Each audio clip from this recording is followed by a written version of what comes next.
Welcome to Bug Banter with the Xerces Society, where we explore the world of invertebrates and discover how to help these extraordinary animals. If you want to support our work, go to xerces.org/donate. Hi, I'm Rachel Dunham in Missoula, Montana. I'm Raven Larkham in Richmond, Virginia. I want to welcome our guest co-host, Raven Larkham, to the podcast. Raven is Xerces Pollinator Program Specialist and Administrator. She promotes the conservation of pollinators through direct technical support, outreach, and participates in events in the Mid-Atlantic region. Welcome, Raven. Very excited to have you co-host with me today.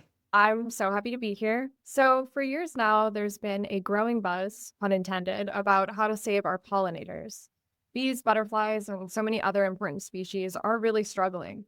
But the good news is that each of us can make a big difference right in our own backyards. From planting native flowers to rethinking our use of pesticides, simple choices can transform any outdoor space into a thriving pollinator haven. Today, we're diving into what it really takes to bring back the pollinators and how you can be a part of the solution. Joining us are two guests that have become regulars on the podcast, Aaron Anderson and Bug Banter's very own co-host, Matthew Shepard. Aaron is a pesticide program specialist at Xerces. He works with the public and Xerces staff to reduce pesticide use in residential landscapes, including promoting alternative pest control measures and pollinator-friendly gardening practices. Matthew is Xerces Director of Outreach and Education. He has been with us for over 25 years, working in pollinator conservation in towns and cities. Much of his work focuses on guiding neighborhood-level efforts such as pollinator gardens and small habitat projects in parks, as well as supporting the Bring Back the Pollinators campaign and promoting initiatives such as Leave the Leaves. Welcome back, Aaron and Matthew. Thank you. It's exciting being on this side of the microphone. Yeah, and thanks so much for having me again. So Bring Back the Pollinators is a campaign that Xerces started and has been promoting for many years now. Can you tell us, when was it created and why? Well, I think I'll answer that one because I was around when we started it.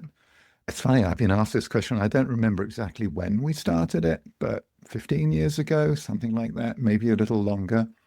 And at the time, we were beginning to do a lot of working on agricultural lands and helping farmers and so on, as well as getting more involved in protecting endangered species and working on public lands. And we realized that we had this gap. We didn't have anything that we could offer to gardeners, and in particular, something that was focused upon the needs of so many of our members and individual donors. And they're so important to us. They keep the organization running. And so Bring Back the Pollinators came about over a period of about 6 weeks leading up to Earth Day. So that's the history of it, but I know that it didn't really have the full resources that we needed to sustain it. The basic purpose of the campaign is to give people a simple framework so that wherever they are, they can follow the straightforward principles of having flowers, having nest sites, avoiding pesticides, and spreading the word. And those simple principles can be adapted to any location. Yeah, that's really great. So we are in the midst of refreshing and relaunching this campaign. Can you give us a quick sneak peek at what's coming?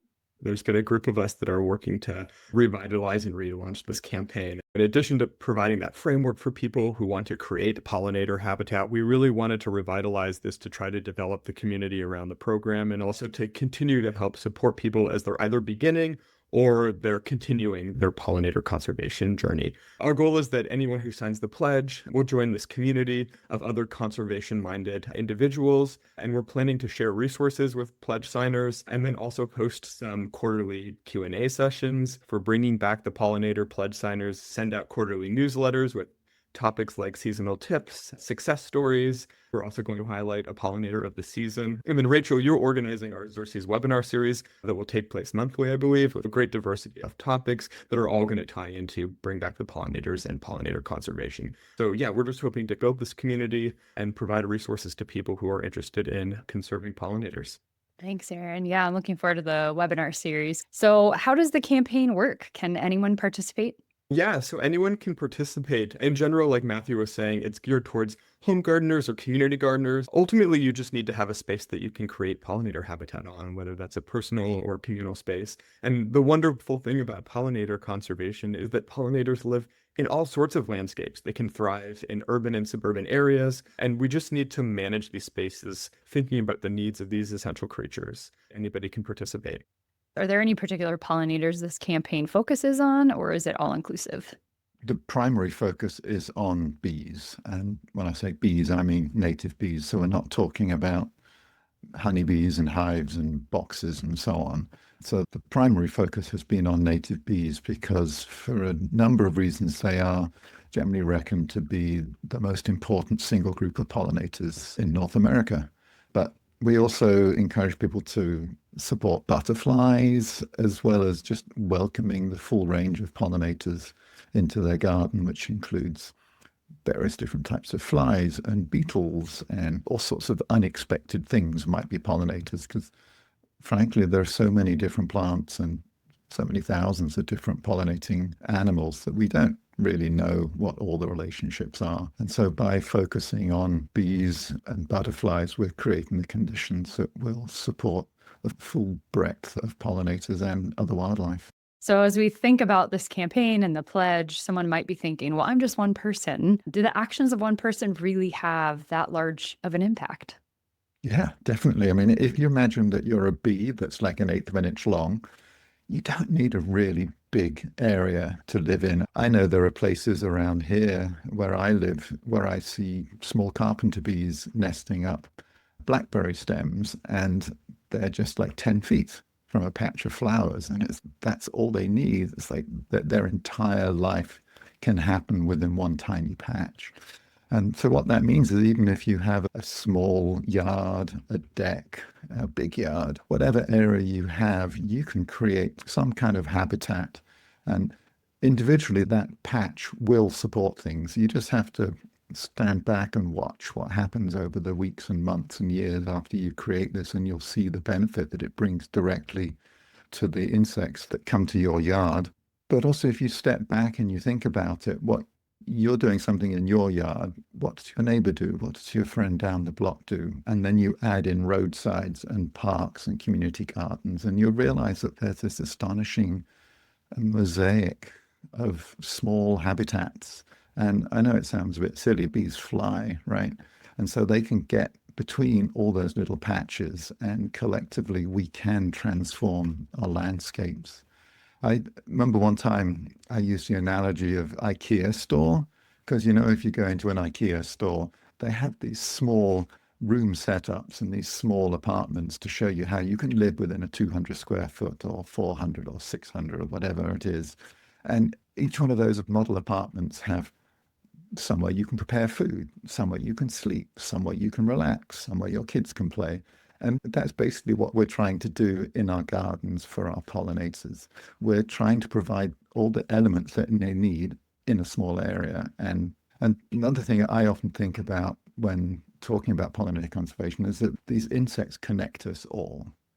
They connect us in our neighborhoods by moving between our gardens. If you're a monarch butterfly and you need to fly from wherever, Minnesota to Mexico, say, that individual butterfly is connecting us across thousands of miles. And so what we do in our yard really does have an impact.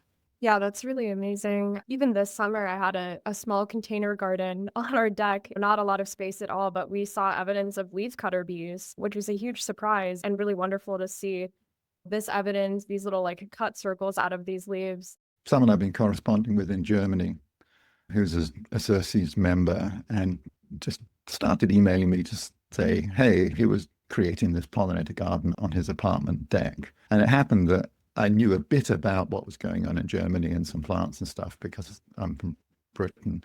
And over the few years, he's been recording the number of different bees and butterflies that come to his apartment deck. And I think he's somewhere close to 20 different species now that he's recorded.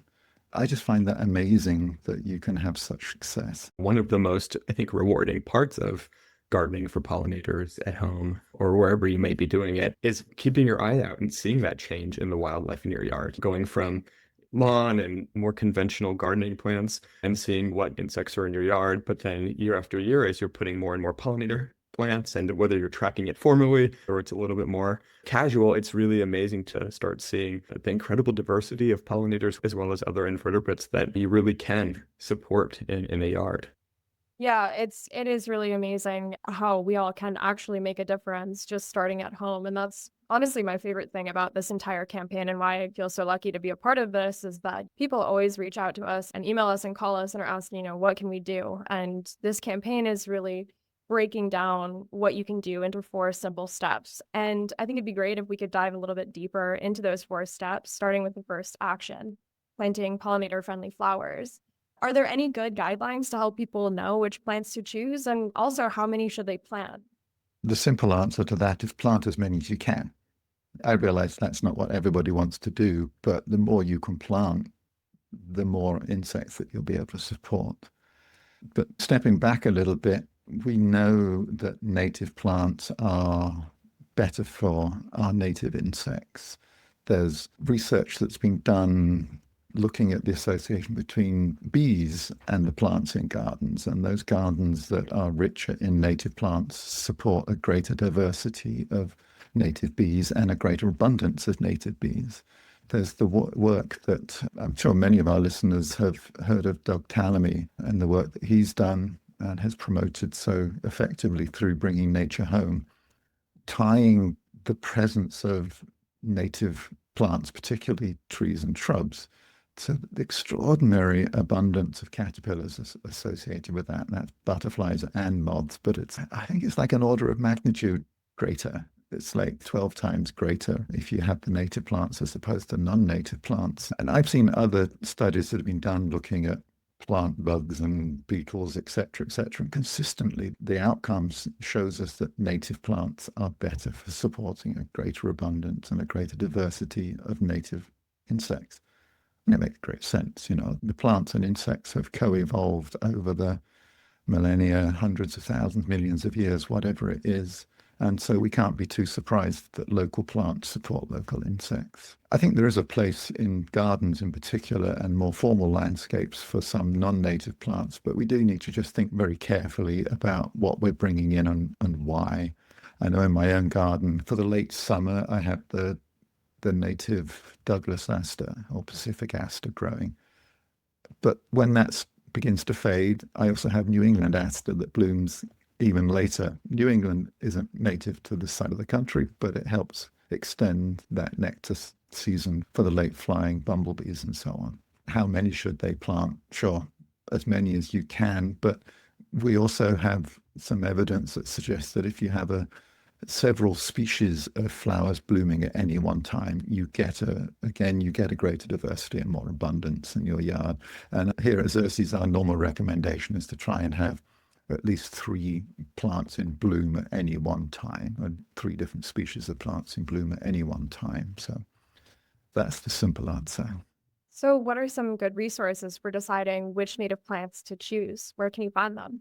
We have some really wonderful Xerces pollinator planting lists available that cover all regions of the country. They have dozens of different plants for each region listed, herbaceous, woody plants, talking about when they bloom, what pollinators they support. So I think that would be a wonderful place to start. For more local recommendations too, local native plant groups and also university extension offices often have really great information for your local area. So I'd also recommend looking at those resources as well.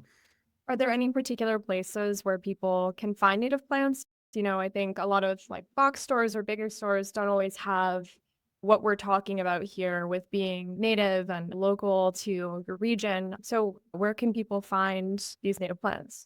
I'd say the good news is that I think more garden centers and big box stores are now carrying native plants. It's usually a fairly limited range and fairly much focused on the popular plants, but it is getting easier for people to find these.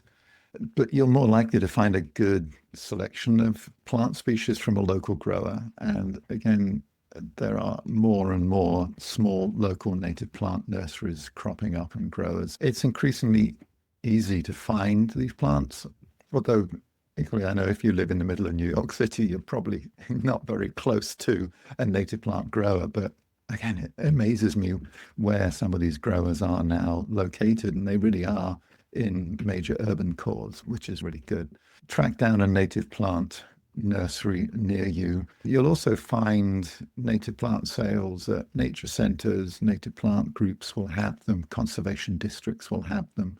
And so those can also be a really good place to find not just the plants, but also information, because often you'll go to those sales and there'll be either someone there with information for you, or there'll be a little sign up saying, this is a great plant and it'll support bees and butterflies and it's nectar, or it's a host plant or whatever. So there are some great places to find native plants and also find information. And again, to shamelessly plug Xerces resources, if you go to our website, you'll find the Pollinator Conservation Resource Center. And for each region, there's information, not just the plant lists and so on that Aaron mentioned, but there's also a link through to the Native Plant Seed Services Directory and also the Milkweed Finder for each region. So that's one place where you may be able to find local suppliers. Thanks, Matthew. I got lucky when I first moved to Missoula. I was going to our farmers market all the time. And it turns out the first farmers market in June, the Native Plant Society, they actually sell native plants that they've cultivated in their own yards, and they're a lot less expensive. And that's where I source a lot of my native plants here. And it's just a wonderful resource. So the next step in this campaign is to provide shelter. And that's something that is sometimes overlooked that we don't often think about. Let's start with the spring and the summer. What type of shelter do our pollinators need? Yeah, this is a great question, Rachel. This is really so important.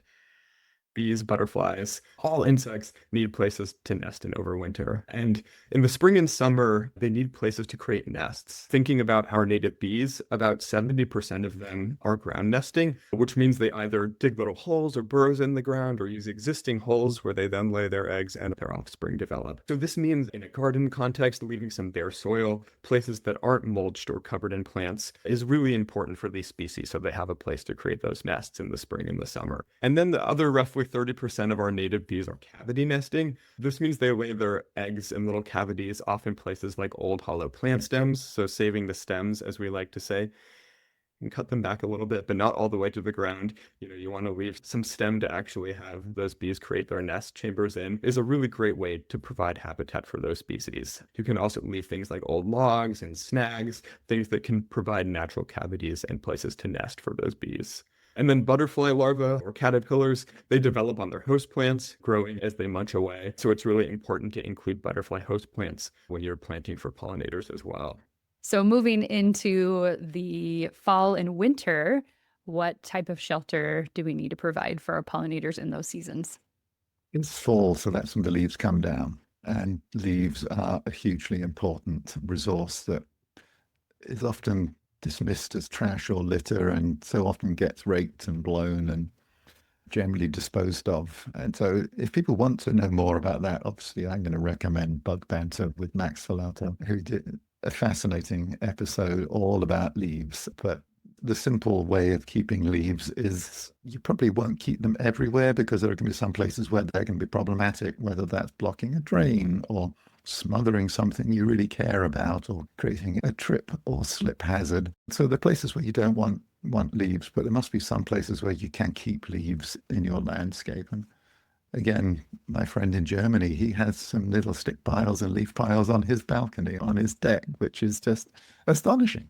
It's just reaching that balance between what looks attractive, what meets your multiple needs for your gardens. And Aaron mentioned stems. And I guess we have to acknowledge here that there are cities and neighborhoods who have all sorts of weed and landscaping regulations and HOAs with rules and restrictions on what you can and cannot do. So sometimes creating pollinator habitat means that your yard won't look like that manicured perfection image that people so often are exposed to or even pursue. And so sometimes you may well be finding yourself having to be creative to achieve wildlife ends and bring some of this kind of untidiness in a way, some of these nooks and crannies, some of this variety and structure into your landscape in a way that doesn't get you cited or fined.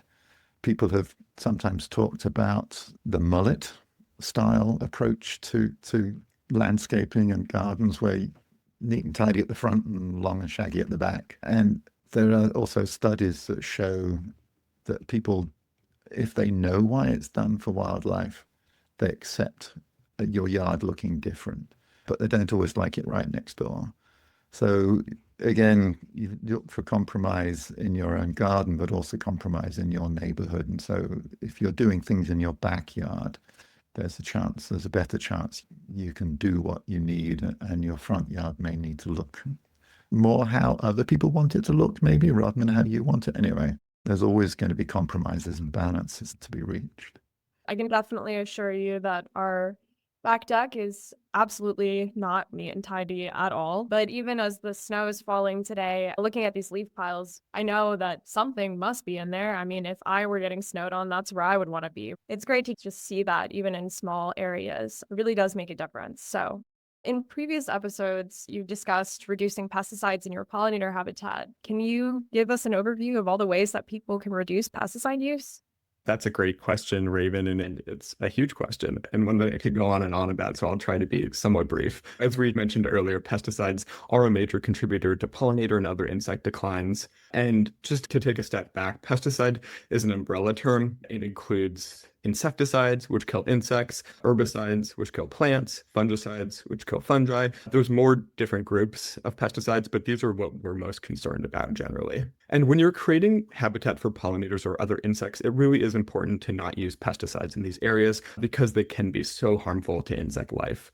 So the first thing that I always recommend is encouraging people to think of their yards or their community gardens as this habitat that will provide resources for all sorts of insects that really can and will thrive there if you let them. So this involves accepting some level of cosmetic damage to plants in your garden, because ultimately this means your yard's being used by these pollinators, by this broad community of other insects, birds, other animals. Butterfly caterpillars need to feed on leaves to develop, and that's okay. That's wonderful. And even damage from herbivores is okay at low levels, because these support the natural enemies like lady beetles or lacewings that eat pests and actually help keep their populations in check. So healthy plants can tolerate a good amount of pest damage without being at risk. And if you're installing these plants to provide habitat, it's great that insects are using them as a resource. And that kind of brings me to my next point. A really important way to reduce pesticide use is a diverse suite of native plantings that will support a wide variety of those natural enemy species. Again, so these are predators like lady beetles, lacewings, predatory bugs, dragonflies, or parasitoid wasps or flies. And these creatures do really an amazing job of keeping pest populations in check. And the more diverse your habitat plantings are, the more diverse the community of these natural enemies are. And something that's really wonderful is that most of the same plants that support pollinators will also support predators and parasitoids. So creating this kind of multifunctional habitat is actually pretty easy. And another way I think to reduce pesticide use at home is to ask questions. The trouble with pesticide use is that it's invisible. You can't see it, and it often comes from places that we don't necessarily realize. And pesticides can and will move across the landscape. So if you have a land care company, for example, ask what they're using. If you have any questions about it, feel free to email us. We recommend people not hire companies to spray for mosquitoes or other pests in the yard, because those can impact pollinators in your pollinator habitat. And instead, you can find ecologically friendly ways to deal with these pests and ways that won't put those pollinators at risk. And we have a lot of resources in our Xerces library on pesticide reduction at home, ecologically friendly mosquito management. And if you have questions, again, you feel free to just contact us and we can help troubleshoot. So many situations are so species and pest and context specific, so I can't give you all of the answers right now. But these are some of the kind of main overviews we think of when we're thinking of home pesticide risk reduction. Thank you so much, Erin. I really love the idea of thinking of pest problems as a symptom rather than the cause of a problem. So I had this friend in Philadelphia last year who was growing a native hibiscus plant, and she collected seed, which is amazing. It's another amazing way to get more native plants out of your plants. But when we stored them, we noticed all of these tiny beetles coming out of them. And it turns out that there's a beetle that the larvae are developing in the seeds. And so she was a little bit upset at first, but then I was like, look, you're doing what we're asking you to do. You're providing a habitat and a home for them to develop. And then most of these beetles are hatching, and then they're feeding birds, they're feeding other wildlife. It's a part of that system. And there were still enough seeds for us to grow out tons more of these plants. So it is really great to just know that sometimes pests are not, I don't know, it's not the end of the world. Like they have a job to do too. That's a great way to look at it. So we've talked about planting pollinator-friendly flowers. We've talked about providing overwintering and nesting habitat. We've talked about reducing or not using pesticides. The fourth action item is to spread the word. What are ways that people can share this information? Any way someone wants. For sure, you can put a sign up, and we often recommend people put a sign up just to explain, oh, my yard looks different from yours, but there's a reason behind it. It's like putting up a sign that just says pollinator habitat or wildlife garden or something as simple as that tells passers-by, neighbors, and others that this is not an abandoned lot. This is something that's like this on purpose. It's considerate, it's thoughtful, it's the result of conscious decisions and not just that everybody's been ignoring it. Xerces has our habitat signs, our pesticide-free signs, our leave the leaf signs that you can get from our gift center. But equally, you can just put up anything you like. It's your garden, right? I've seen people with a bit of cardboard and a Sharpie go out there and write, no spray, this is organic, there are no pesticides used here. And that works as well as anything else. I've seen people have their kids do pollinator butterfly drawings and plant drawings and post those in their garden to help explain. So, it's one of the things, there's really no right or wrong way of doing it. It's just a nice thing to do. Some people have hosted their own garden tours. Some people are more active within other local groups at promoting what they do and encouraging other people to get involved. We have our Bee City, Bee Campus affiliates, and it always astonishes me the remarkable range and the creative ways that the communities have of promoting pollinator conservation, from trivia nights and art shows and photography workshops and garden tours, pollinator mini bee safaris, having a float in the city parade, doing garden classes. There was even one, and this is not necessarily one we should promote, but there was even one that did a bar crawl, get buzzed for the bees. And it's just great. But all of these are ways to get out there and spread the word. And again, earlier you asked Rachel whether one person doing something can have an impact. And I have seen this, and I've had other people tell me, and I've seen it in my own neighborhood, that you don't always realize that other people are noticing what you do and then copying until they tell you. And so you put a sign up, and then you discover that someone else went, oh, that's a good idea. And so then they started doing it in their garden. They started bringing some more flowers in. They reduced the area of lawn and so on. And so even if you don't think that what you're doing is having an impact, it often is, because it's like that analogy of drop a stone in a pond and the ripples go out. And so that's what you're doing. You're making a change, and the impact of that change ripples out without you always knowing. Thank you, Matthew, for sharing that. How can people learn more and sign the pledge? I would recommend that you go to our website and you can find the link to sign the pledge there. There's a lot more resources linked for each of those 4 different principles of the pledge as well. Each has a landing page that kind of describes what we've been talking about today and provides some of our Xerces resources on each of those topics. So a big feature or part of this campaign really relies on having the space to implement habitat and talk to your neighbors about that habitat and reduce pesticides on the land. But what else can somebody do, especially if they don't have the space to plant flowers? Yeah, that's a really great question, Raven. Even if you don't have a yard, if you have an outdoor space like a patio or a balcony, you can always put pollinator plants in containers, create little habitat patches that still will be used by these pollinators. Another thing you can do is volunteer with a community science project that helps conserve pollinators, like volunteering for the Xerces Bumblebee Atlas, for example, which is discovering really important information about bumblebees and their habitat and relies on volunteers. And as Matthew was saying, you can talk to your neighbors and spread the word. So many people just don't know about pollinators and how important they are. That community outreach really is so important. You can also try to work at the community level, potentially work with your community to become a Xerces Bee City affiliate, which really will amplify that conservation effort across your entire community. A lot of local areas as well have different volunteer programs you can become involved in, where you might be able to volunteer on your community parks property. You can get involved in community science projects more locally as well. So looking for those opportunities in ways that you can engage in pollinator conservation that aren't necessarily right exactly where you're living, I think are great ways that you can, try to contribute to pollinator conservation, because it really is such a big task and it takes place in all sorts of different areas. I just had a couple of other thoughts on what people could do. One of them is, if it's within your budget, go for organic, sustainable produce at the grocery store. Go to your farmer's market. Rachel mentioned her farmer's market as being a source of native plants, but working with local growers, again, often these are small growers, often they're organic, and they're also supporting pollinators on their farms.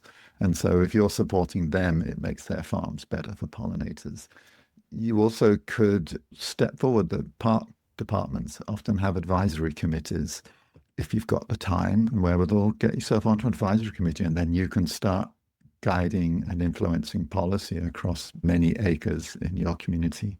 You can advocate for your city council to adopt pollinator conservation, whether, as Aaron suggested, that's affiliating to Bee City or Bee Campus if you're a college or university. But also, you don't have to do that. It's more important to do something. I'd much prefer a city to be reducing pesticides across the city and putting habitat in than affiliating to Bee City. And I know I shouldn't say that, because obviously we want everybody to affiliate to Bee City, but it's more important the change happens on the ground and people are doing things. And you can influence that through your social media, through letters to the editor, through writing opinion pieces for your HOA newsletter, etc., etc., etc. So there are so many things that you can do as an individual to support pollinator conservation that doesn't revolve around having space. Thank you for all those suggestions. I'm also going to put in a plug for our X-Kids program. I think inspiring next generations to get involved is super important too. It's a great activity book. Speaking of wonderful books, especially science education and conservation related, what is your favorite science or conservation related book and why?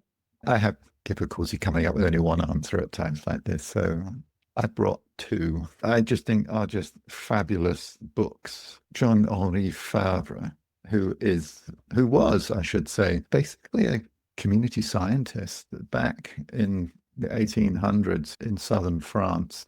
He was just obsessed with insects. I forget what he did. I think he was a tutor and a school teacher, if I remember correctly, but then the rest of his life he spent studying insects, and people would find him sitting in the middle of a road watching a hole in the ground because there was something coming and going. His books are still available, and I've got 3 or 4 of them now in the early editions, and I just love them because a century old and the information is just astonishing, and just the insight into his life. The one I have here is the mason wasps. And for example, he had a mud dauber wasp that made a nest inside his fireplace chimney. And so he went through a whole winter without a fire so that he could see what happened to the nest at the end. And that's the kind of observation that has led us to understand what happens in a mud dauber nest. But then a more modern one, this is a really great one. This is Bugs Britannica. And this is one of a series of books that Richard Mabey has been behind.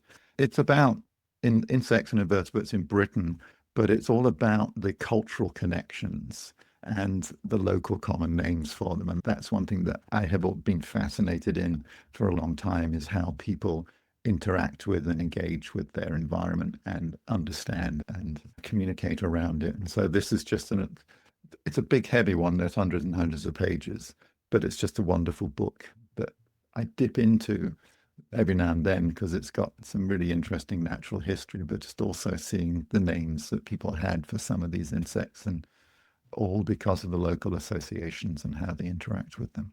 Yeah, Matthew, I love your answers. I think some of the writing of those early naturalists who are just making these really amazing observations that are still groundbreaking to our understanding of insect behavior and biology are such great reading. Mine's going to be a little bit maybe more practical to this conversation and specific to this topic, but I really like the book The Bees in Your Backyard. It's a really great guide to North American bees designed for the non-scientists, so it's really approachable. It was definitely very helpful to me in grad school, diving in on pollinators to kind of identify different bee groups quickly, to learn about bee identification. It makes it very approachable. It talks a lot about how to identify these different major groups of bees, their natural history, and then also has practical tips for bee conservation. So I think pretty topical to what we're talking about today. I also had difficulty picking a book because there's so many great conservation books. Thank you both. I'm actually going to do something a little bit different today. I have our last question. I'm switching over to ask Raven, since she's a guest on Bug Banter, and Matthew, which you have not answered this question yet, but you've asked it many times. So I'm excited to hear what your answer is.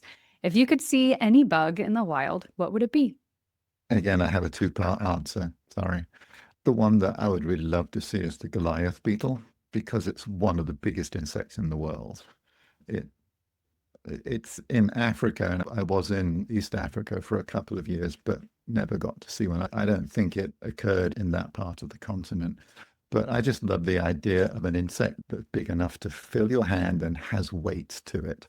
And there's not many insects that I've come across, one or two that have actually had you put them in your hand and they actually feel heavy. But it's just this beautiful black and white beetle. And they say it can lift like 500 times its own weight kind of thing, which is just astonishing. But more likely for me to see are the rainbow scarabs that are here in North America. Again, they're just startlingly beautiful, amazing, multicolored, metallic sheen. So those are two I'll pursue. That's really great. I got to see a Goliath beetle. I don't remember, it might have been one of my friends that had one, or it might have been at like a reptile expo. But yeah, those things are massive. They're just incredible to see. I can't believe that they're insects, especially like having worked with like such tiny insects for most of my career and like grad school. But I think for a bug that I really want to go see, I would really love to see some orchid bees. I just think they're so beautiful. And not only are they beautiful with their like gemstone-like bodies, but they're also sort of romantic, or at least like as romantic as a bee can be. The males have these like really cool, uniquely modified legs, which are used to collect and store different scents from orchids. And I'm a huge orchid fan. I have a lot of orchids. Of course, I'm going to love an orchid bee. But they collect these scents to create unique perfumes, which actually they use to attract and prove their genetic quality to their mates. After all, gallivanting across the rainforest to find and curate unique orchids is a lot of work for something so small. And they're most commonly found in the forests from Mexico to southeastern Brazil. And I think actually now there's an introduced species in Florida, which is really not that far from me, so I probably should just go down there. But hopefully soon. I think they're so magical and very unique, I feel like, as well. So definitely, I recommend everyone should look them up and go try to find them one day. That's so interesting. Thank you for answering that question. And Matthew, it's good to hear your answer as well. Thank you, Matthew, Raven, and Aaron, for being here today, for answering our questions. And I'm really looking forward to seeing this relaunch and this campaign. Again, if you're interested, please check out our website. Thank you so much, Rachel and Raven. This was a lot of fun. Bug Banter is brought to you by the Xerces Society, a donor-based nonprofit that is working to protect insects and other invertebrates, the life that sustains us. If you are already a donor, thank you so much. If you want to support our work, go to xerces.org/donate. For information about this podcast and for show notes, go to xerces.org/bugbanter.